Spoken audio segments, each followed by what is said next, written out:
body went in a state of shock, so my organs started shutting down. My lungs were working at like 20%. My heart was at 10. They had to put me on life support immediately, so I was on life support for about like a month. My mom prayed every day, every night, and then for one reason, I will never forget it. Like, it was Thursday, August 25th, and it was around 7 to 7. I was like 7:30. Doctor came in and said, "Oh, you're officially not on life support anymore." I could breathe on my own. Obviously, I couldn't move or I couldn't talk because about this shocked. Either way, like, I'm just glad to be here still. I'm your host, Devontae Colonel, here with you again on another episode. And I'm Horatio Campbell, your co-host. Introducing the great Mr. Trevor with us today, ladies and gentlemen. For the audience that doesn't know, how did the accident come about? August 8th, 2021. Me and my friends were driving from a bar. And I know what you're thinking. No, we weren't drinking. It's got to be where everybody's mind goes, right? Yeah. We were just sitting there talking about a trip that we was going to take together to Cali for New Year's. Boy was driving my car. I was tired because I had work. I literally remember it. I dropped my phone, so I was, going reaching down to get it. And then I heard my boy in the back. It was like, yeah, like, what? Watch out. All of a sudden, I see the car just like spinning all of a sudden. And then, I don't, just like everything happening so fast. And then all I heard was like a big crash, and then lights went out for me.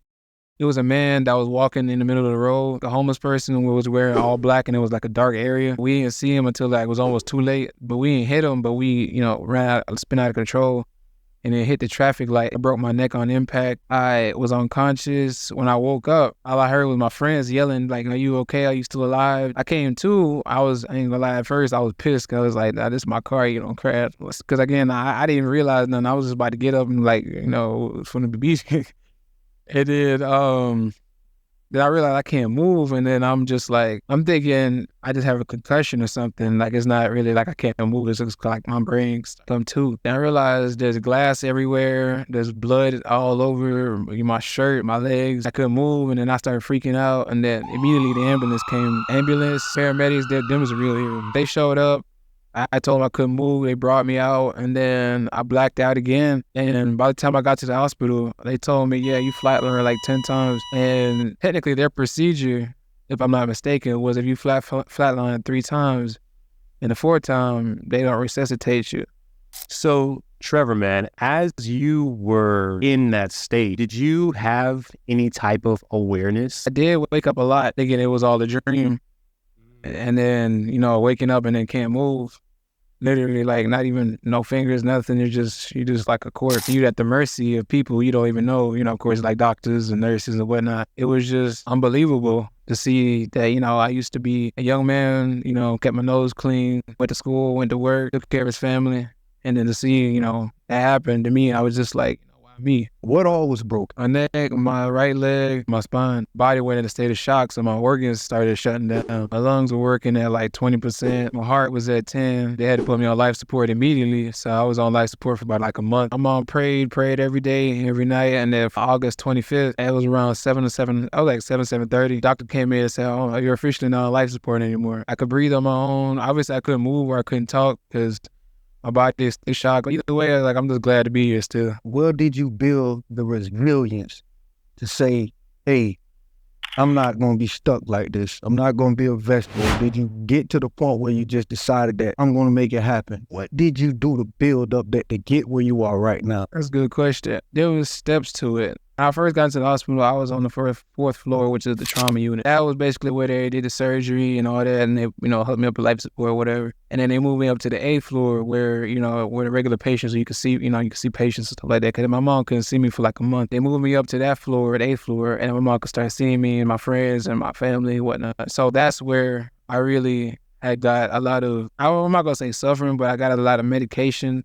Because again, back on trauma, I was unconscious most of the time, so I didn't feel anything. But on 8th floor, I started feeling a lot because, I was more conscious. That's when I felt like my life was over. And then when I got on the 12th floor, which is the rehab floor, again, shout out to Orlando Health, they were like real cool with me.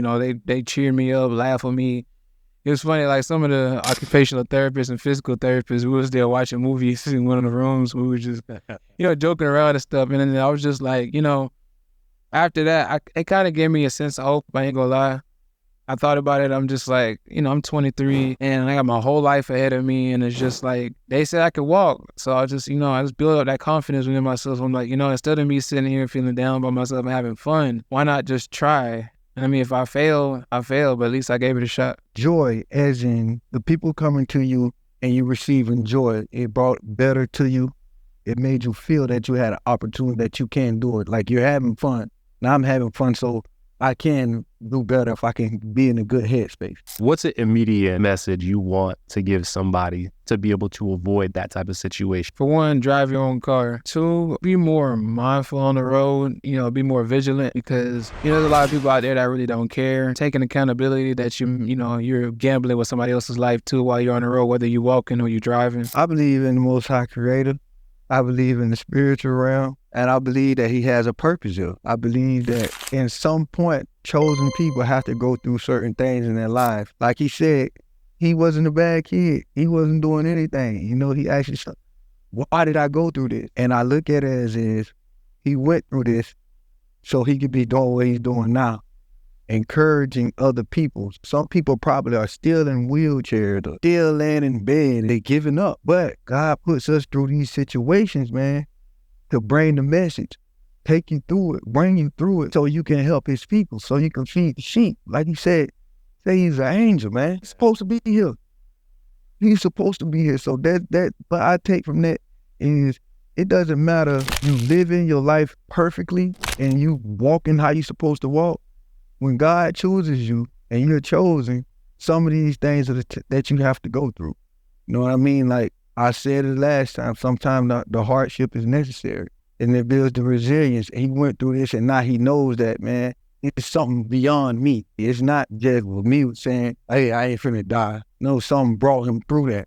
Something protected him through that, guided him through that. For him to make it through that and sitting right here, walking in here today, pounding us up. Just so you know, Horacio's, he's very strong in his faith, and I would say the same with me. I'm very strong in my faith. Would you say that you are deep into like that world of spirituality or your any belief system or anything like that? Oh yeah, for sure. Like I was raised in church my whole life, so I believe in the Almighty power, the Almighty Father. Read my Bible, pray every single day, so I believe in that. And I believe that he did put me through this for a reason. Till yesterday, actually, me and Mom was talking about it, like, to this day, I cannot believe that God put me through this for nothing. I know it's for a purpose, and I feel like I'm fulfilling his purpose. That's a wonderful way to look at it. Doing experiences, people would look at it, don't think that maybe this is a blessing. It's always something that goes on, and it's like, we look at the hardship, we look at the struggle, and then we just like, wow. Mm-hmm. It's like Job. And to be able to look at it and say, okay, I went through this for a reason, and it allows you to strengthen yourself. Now it's time to get on this mission the Most High Creator has put me on, and to be strong in your faith like that. It builds more, it made your faith even stronger, right?